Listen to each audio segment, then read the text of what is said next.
A better place, that's all we need. A better place Detroit can be. Get up, stand up, make a change. Get up, stand up, make some noise. Let's talk. And what we're going to be talking about today is different issues within the city of Detroit. The first issue I would like to talk about is one of my personal issues. And what I like about this topic is basically it educate us as African Americans, especially within the city of Detroit. And what it's about is basically different cultures coming into our city and opening up businesses, whether it's a gas station, a store, a liquor store, a clothing store, a phone store, no matter what the business is. And what happens is these people, they come over into our city, but yet and still they don't want African Americans coming and patronizing their establishment. But what they have to realize is the African Americans are the ones that's bringing all the business. If you don't have us, you won't even have a business, guaranteed. If you try to open up a business within the city of Detroit and you don't welcome in the African American minorities, it's not going to last. So according to an article on Huffington Post, it states that 70% of the homes within the Detroit city limit is occupied by African Americans. So that's a lot of business that you're going to be missing out on when you don't want African Americans to come into your establishment. Or either you welcome us into your establishment and then you watch us. You don't greet us. You don't ask us for help. You watch us in the sense of making sure we're not putting nothing in our pockets or we're not doing any type of horseplay. But that's not really welcome us into your establishment.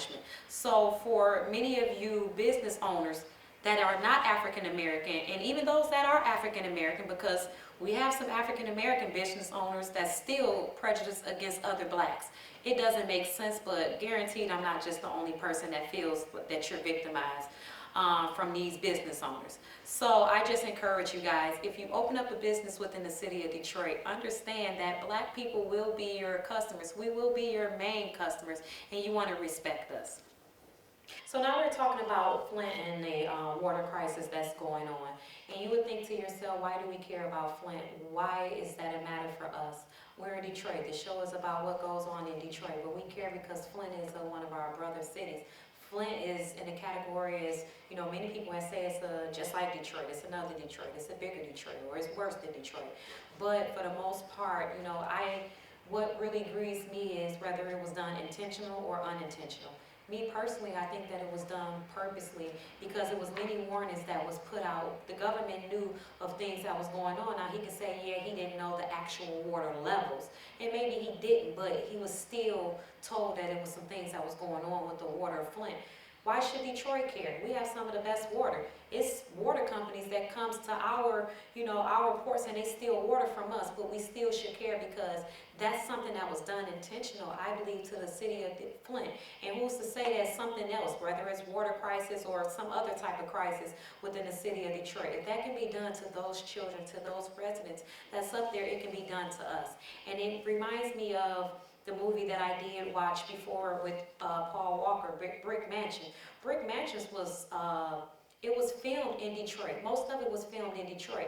And it went to just show of how our government portrayed Detroit to where that movie, and again, it was a fictional movie. Some will say, they were just making money. But if you really pay attention to that movie, is that true? Were they just making money, or did somebody who wrote, whether it was the writers, the actors, did some of those people know some things that we didn't know? Because it showed make a lot of sense to me when you talk about the Flint crisis. Because if you didn't watch Brick Mansions, basically Brick Mansions was about the city of Detroit, the government wanting to blow Detroit up, wanting to put us in a place where we had no public safety, we had no schools. And then with no schools now, it reminds me of what's going on in Inkster. That's another brother city of Detroit. But they took out the schools, they took out the police force, they took out every bit of public safety, and they just put those that's in the city of Detroit, killers, murderers, they put us all in one group, and basically the government wanted to blow us up, whereas they wanted to revitalize Detroit. So again, don't just think about what's going on in Flint as, oh, we don't care. We should care. You really should pay attention to what's going on. That some may say it was done intentional. Some may say Governor Snyder didn't know. But Kwame was quoted as saying that even when he was in office, that it was some things that was alarmed with the water and the water that Flint was using. So if that was years ago, Kwame has been in prison for how long? So if that was something that he said when he was in office, you can't say nobody nobody knew. The government knew.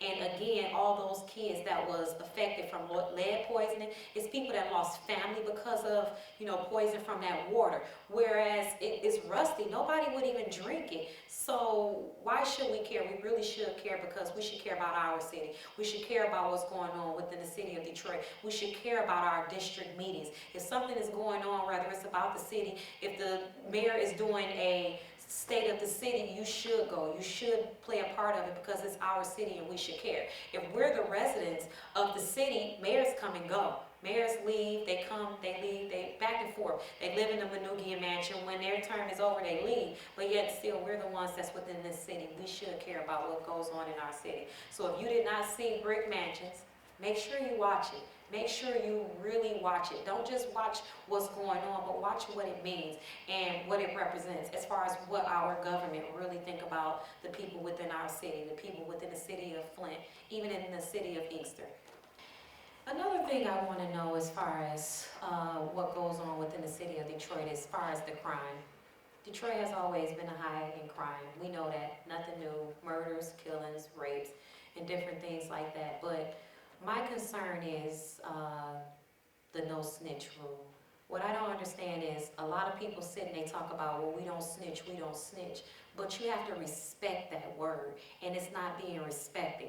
Years and years ago, even before I know, that no snitch rule was put into place not for what's going on now, it was put into place for what's going on then. So what I'll do is I'll help you out and I'll give you an example. No snitch meaning that, if you have a young guy that's in the city of Detroit and, whether he's selling drugs or doing whatever he's doing with his hustle and he's trying to provide for his kids and his family, no snitching mean that you don't just call the police on that person. You don't tell on that person, whether you're asked or not. You don't tell on that person. They're not bothering you. They're not doing anything to you per se. So why would you tell on them? Another scenario where you will have somebody snitching would be, if you got this group of guys against this group of guys and they want to eliminate the competition, that's what that went for, no snitching. Or if you have somebody who committed a crime because you beat up their boy, you beat up their wife, you hurt their daughter or something like that, you don't snitch. But see, now what's going on, you have a lot of these young guys that's talking about, oh, we can do this and we can do that because, oh, we're protected by that no snitch rule. Now, I'm not saying go out there and just start telling and snitching and all of that type of stuff. That's not what I'm saying. What I am simply saying is, you have to look at what's going on. So if you have a next door neighbor that's the East Side rapist and he's the East Side rapist, you're not going to say, oh, no snitching, no snitching. Because what happened is, what if that's your daughter? What if that's your sister? What if that's your mom? So no snitching doesn't go for that. No snitching doesn't go for the young man who was gunned down on Christmas Eve on his way to his kids at the liquor store right up Gratiot, and for no reason. It wasn't enough for them to take his car. They had to take his car, shoot him, kill him, and he had all his kids' things in his in the back seat. Guaranteed there's people that's out here that know who did that. They know the guys who did that. I don't feel that should fall under the no snitch rule. That doesn't make sense. Long time ago, what happened to if it doesn't make dollars, it doesn't make sense. So we need to get back into our values. A lot of these young guys who has turned away from the streets, maybe you should teach these young guys that's in the streets what the no snitch rule means. It doesn't mean I'm not going to tell on the next person or this. You really have to understand what the case scenario is, what this person has done, and what is it doing to your family, what it's doing to your city. Again, I'm not going out encouraging everybody to start snitching or anything like that. I'm not saying that I'm a snitch. What I'm saying is I have morals and I have values. And even as one of my family members, the East Side rapist, I'm telling. And I'm going to tell that person that I'm telling, because that's not something that you want to do. You have people that's going on the news, that's not my son, that's not my brother, but yet still, you and I both know the day in question where those women was raped, you knew they wasn't there. You hear them telling and lying, oh, I was at home, but yet still you knew he wasn't. But you will honestly go on the news talking about that wasn't my loved one. Actually, it was your loved one. And to all my loved ones, if you do something like that, I'm going to tell on you. So basically, what I'm simply saying is, the young people is destroying our streets.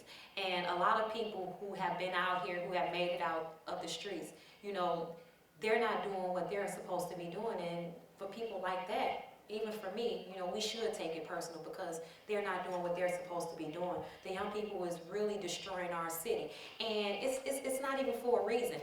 They're killing, they're raping, they're doing all type of things for reputation. They're not trying to make money after. They're not even trying to do anything positive or whatever the case may be. They're doing it, oh, just so I can get another teardrop or just because I say I did that. I mean, you did what? What are you actually doing? You can say I did that when you go and get an education, when you help an old lady across the street, when you help an old lady with her bags, or, you know, when you don't have a problem with getting up while you're sitting on a bus to let someone, you know, that's older sit down. That's what you can say, I did that. Not building a reputation just to get an extra teardrop. That doesn't make sense. It doesn't make sense whatsoever. So to me, those young people, they're punks. And that's what's going on. It's a lot of punks that's saying that they about that life. About what life? That's just what I want to know. What life are you about? A life of that's proven that you're, you know, that you're either uneducated, you don't care about people, you don't care about morals, you don't even care about whether you live or die. So my encouragement to you guys is to really think about what's going on, to really think about that word snitching, to really understand what that definition means. So what I did was, I wanted to know, how do we fix this? How can we make it right? Just as far as just a few suggestions. So I reached out to Facebook. Everybody's on Facebook. Everybody want to talk on Facebook. So I reached out to a few of my Facebook friends. And I actually like what they said. One person said that, you know, the reason why the young people are like they are is because whoever taught them the rules of the streets, they didn't teach them properly. They didn't teach them what a lot of things mean. They didn't teach them the definition of snitching. Snitching is basically to steal, inform someone, and that's what snitching is. So, you know, they're not teaching them properly. So, you know, my advice to those who are the older guys who's teaching these young guys, really teach them the right way. Teach them the way that you were taught. That in spite of being in the streets, whether you were in a gang or whatever, we still have morals. We still have values. We don't kill children. We do not kill women for no reason. Only time you really heard about a woman being killed is when she set somebody up or when she stole something from somebody. You know, that's the only time you really heard about a woman being killed. You didn't hear about a woman being gunned down because she rejected a man advances. Rejecting a man advances is basically just saying that, no, I don't want to date you, or yes, I am seeing somebody and, you know, better maybe in another time. It's not a good time, or whatever the case may be. A lot of women wasn't being killed because of that. You know, it's to the point where I feel like I should give a fake number if somebody asks me for a number just so I'm not gunned down, and that's not the case. So, I mean, to the men, whether it's young or old, because what I'm realizing is it's really not an age thing. It's whether they're young or old. Be conscious of what you're doing. Care about your city, because clearly the people that's around us, even our government, they don't really care about our city. They don't care about us. They want to do something that's going to wipe us out, and they're going to bring all the whites in and revitalize the city. But the city of Detroit is not being revitalized for the African Americans. It's being revitalized so we can be pushed out. Just a week ago, I went downtown, and just walk around downtown, all you see downtown is white people. And it's so much to do within our city, within our downtown. And we're not doing anything, so can we be mad because they're down there? We're not experiencing all the festivities that our city is offering to us. So, you know, get out, go to the museum, go downtown, visit campus marches, go down to the Riverwalk, understand, look at the things that they're doing with Belle Isle. Some people won't even go to Belle Isle because the strip is not there no more. And that's really sad. Go to Belle Isle, see some of the things that's there, the museum, the planetarium, the aquarium, the casino that's there. There's so many different things that's going on within our city that we don't know nothing about. So, you know, just to other African American people, even not rather, because what I'm realizing is we have Caucasians, we have Arabics, we have Mexican people, Spanish people that's within our cities, and a lot of them respect our city more than we do. So, you know, that doesn't just go out to the blacks. If you are a real Detroiter, a person who care about your city, and really understand what's being offered to us, so we can use it and we can, you know, appreciate what our city is offering to us. Another thing I would like to talk about, and I really wasn't prepared to talk about this, as far as our services that we give, as far as within the city of Detroit. If you work in the city of Detroit, you should really respect, you know, other people that patronize. Now, early in the show, I talked about the business owners. Well, how about the people, it's not even the business owners in some cases. In some cases, you can go into a store and the service that's there, whether it's young guys, young girls, they're so rude and they're so nasty. So me personally, I went to a restaurant, Zorba's. Everybody within the city of Detroit know about Zorba's, and I also told Zorba's that since she wanted to treat me that way, when I got back to the talk show, I was going to put them on blast. So that's exactly what I'm doing, and I'm putting Zorba's Coney Island on blast. The food is good. It's really, really good. I'm not saying don't go there. I'm not saying don't patronize them. I probably will still go back. But what I experience is, I don't know who owns it. I don't know if they're African American, Spanish, or whatever the case may be. But the manager there, her name is either Dawn or Donna. But if you go there, you will know who she is. And I went there and she was very nasty and rude to me. I made sure I wasn't disrespectful to her, to whereas she messed up my order. And then when I went back just to talk, and I wanted to talk to the manager, come to find out that was the manager. And that's sad. But she completely was disrespectful to me, and all she had to say was, well, I'll make your food. It's not about making our food. So basically, if you give me food, I'm going to shut up. No, it's not about that. I don't care if I spend my money. It's not about stuffing us with food. If we spend our money, be respectful to us. She wouldn't even come out and talk to me and allow me to even give a complaint because, she was afraid. I guess I'm just another black girl off of Gunston or however she categorized it. But she didn't want to help us. So, again, that's Donna, at either Donna or Dawn at Zorba's on 6 Mile and Gunston. If you go in there, just tell her I said hi. But I just wanted to put that out there. So that's one company that's disrespectful. Then you have a Wendy's. This Wendy's is located on Connors between Warren and Mack, right across from the laundromat. I'm not the only person that didn't went into this laundromat, this Wendy's. Every person I know that goes inside of this Wendy's, whether we're nice, respectful, disrespectful, it's a group of girls, and it's sad to say they're all black girls, that sits in there and you go through the drive-thru or you go through to just order your food, they're nasty, they're rude. I'm not judging anybody. I do not want to judge anybody whatsoever. But do not get nasty and upset with me when I have a lunch break and I want to come down and get my lunch when you don't like your job. Educate yourself. Stay in school or whatever the case may be. I don't know why you're there. All I'm saying is you're there to work. It's not our fault that you're in a place of position that you don't like your job. We're your customers, and without customers, you won't have a job to do. So I'm just letting you know that you want to be respectful. As a black girl working in the food service in Detroit, I know it can be trying. I know you have to have a lot of patience, but you shouldn't blame that on a lot of us that come in and all we want to do is get our food and then you give us attitude. You're the one that's working within. You apply for that job. I didn't tell you to apply for that job. You applied for that job. So just treat your customers with dignity and respect. Then I'm reminded of another situation with the rallies. So everybody was excited about the new rallies opening up on Harper and Whittier. The line was all wrapped around down the street and everything like that. I like rallies. I haven't been there, and I'm not going to go there. And the reason why I'm not going to go there is because my sister went there, and she just so happened to want to drink her pop, and some told her to open the lid off the pop, and it was something plastic that was floating around in her cup. So she went back respectfully, told them, this is basically, well, we didn't do it. It's not their fault. It was very nasty, very rude. So I'm just letting everybody know, if you go to rallies, you might want to watch what you eat. If you have a cup, a fountain drink, take the lid off, make sure that it's nothing in there, and then you probably want to eat your food. I'm not going to go there because if one person is treated that way, I'll be treated the same way. So I'm not telling anybody not to go to rallies. Well, Checkers, because that's the name of it. Not to go to Checkers. But you just want to be careful. And for those who work there, be respectful to your customers.